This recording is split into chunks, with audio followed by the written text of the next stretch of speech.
নতুন ছবির খবর নেই। কালের ভদ্রে অংশ নিচ্ছেন নাটকের শুটিং কিংবা শোবিজের কোনো অনুষ্ঠানে।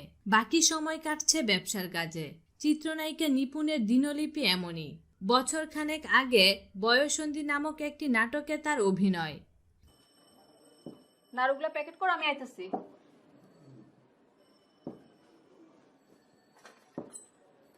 আজ আর কাজ করতে ইচ্ছা করতেছে না?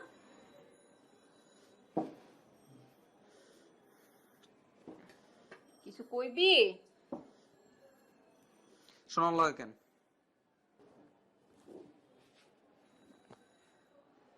শোনা লোকে কেন মানে? তাতে তোর কি? আমার লোকে প্রেম না করলে তোমার আর শোনার কথা সবাই কয়ে দেবো।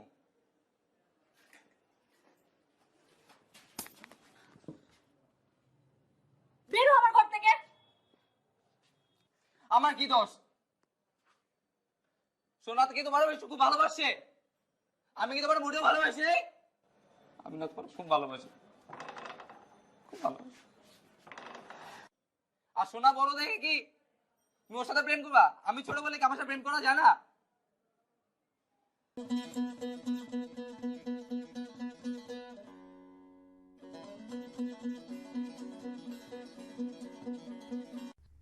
এই অভিনয় দেখার পর দর্শকের মধ্যে একটি মিশ্র প্রতিক্রিয়া লক্ষ্য করা যায়।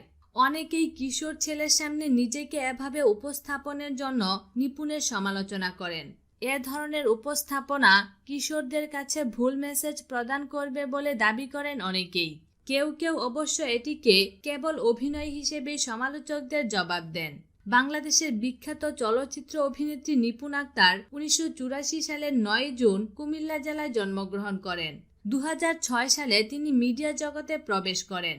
এই সময়ের মধ্যে তিনি মিডিয়া শিল্পে চমৎকার অভিনয় দেখিয়েছেন। তার অসাধারণ অভিনয়ের জন্য 2 বার জাতীয় চলচ্চিত্র পুরস্কার জিতেছেন। টিউলিপ নেলস অ্যান্ড স্পা নামের অত্যাধুনিক একটি পার্লার খুলেছেন তিনি। বনানীতে ওই প্রতিষ্ঠানেই সময় কাটছে তার। নায়িকা এখন সিদ্ধান্ত নিয়েছেন ব্যবসার পরিধি বাড়াবেন। এবার একটি কফি শপ খোলার কথা ভাবছেন নিপুণ। বনানীর কামাল আতাতুর্ক রোডে হবে এই কফি শপ। অভিনয়ের পাশাপাশি ব্যবসাকে প্রাধান্য দিতে চাই।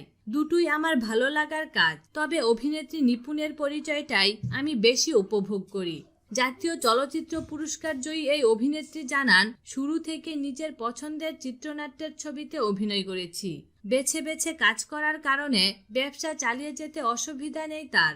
অভিনয়ের ধারাবাহিকতা ধরে রাখতে চান, যে কারণে ছোট পর্দার কাজেও আপত্তি নেই তার। আপাতত নতুন ছবির শুটিং না থাকলেও ঈদে একাধিক নাটক নিয়ে টেলিভিশনের পর্দায় হাজির থাকবেন তিনি।